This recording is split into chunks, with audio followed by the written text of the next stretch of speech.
होली का त्यौहार क्यों मनाया जाता है? क्या है इसके पीछे रहस्य? आइए जानते हैं कौन है होलिका। इतिहास के पन्नों को पलटने के बाद जानकारी मिलती है। राजा बलि के पिता का नाम विरोचन था। विरोचन के पिता का नाम प्रहलाद था। प्रहलाद के पिता का नाम हिरण्यकश्यप था। हिरण्यकश्यप की एक बहन थी जिसका नाम होलिका था। होलिका युवा और बहादुर लड़की थी। वे आर्यों से युद्ध में हिरण्यकश्यप के समान ही लड़ती थी।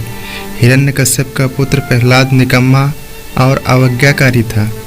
आर्यों ने उसे सूरा पिला पिलाकर नशेड़ी बना दिया था, जिससे वे आर्यों का दास यानी कि भक्त बन गया था। नशेड़ी हो जाने के कारण वे अपने नशेड़ी साथियों के साथ बस्ती से बाहर ही रहता था। पुत्र मोह के कारण प्रहलाद की माँ अपने ननद होलिका से उसके लिए भोजन भिजवा दिया करती थी। एक दिन होलिका शाम के समय जब उसे भोजन देने गई तो नशेड़ी आर्यों ने उसके साथ बदसलूकी की और उसे जलाकर मार डाला। प्रातः जब होलिका घर ना पहुंची तब राजा को बताया गया। राजा ने पता लगवाया तो मालूम हुआ कि शाम को होलिका इधर गई थी, वापस नहीं आई। तब राजा ने उस क्षेत्र के आर्यों को पकड़कर और उनके मुंह पर कालिक पुतवाकर माथे पर कटार या तलवार से चिन्ह बनवा दिया। घोषित कर दिया कि ये कायर लोग हैं। साहित्य में वीर शब्द का अर्थ है बहादुर या बलवान। वीर के आगे आ लगाने पर अबीर हो जाता है। अबीर का मतलब कायर या बुजदिल है।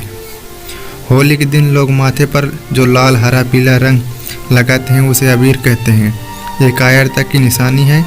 दलित पिछड़ों को ये नहीं लगाना चाहिए, ना ही होली में खुशियाँ मनानी चाहिए, बल्कि दलितों पिछड़ों को होलिका शहादत दिवस के रूप में मनाना चाहिए। जिस समय ये घटना घटी थी उस समय जातियाँ नहीं थी, जातियाँ बाद में बनी। इस कारण होलिका डीएनए रिपोर्ट के अनुसार सभी दलित पिछड़ों की बहन बुआ थी। जो अपने को हिंदू समझते हैं वे आज भी रात्रि में मुर्दा नहीं जलाते हैं। होलिका प्रहलाद को गोद में लेकर अग्नि में स्वयं नहीं बैठी थी।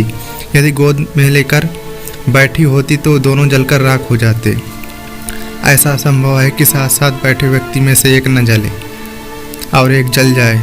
ये सब सिर्फ भ्रमित करने का माध्यम है। अतः हम सभी मूल निवासी बजुनों को ये सब त्यौहार नहीं मनाने चाहिए। अंधविश्वास से बचे, तर्कशील बने, अपने इतिहास को जाने समझे, तभी हम एक अच्छे समाज का निर्माण कर पाएंगे। धन्यवाद।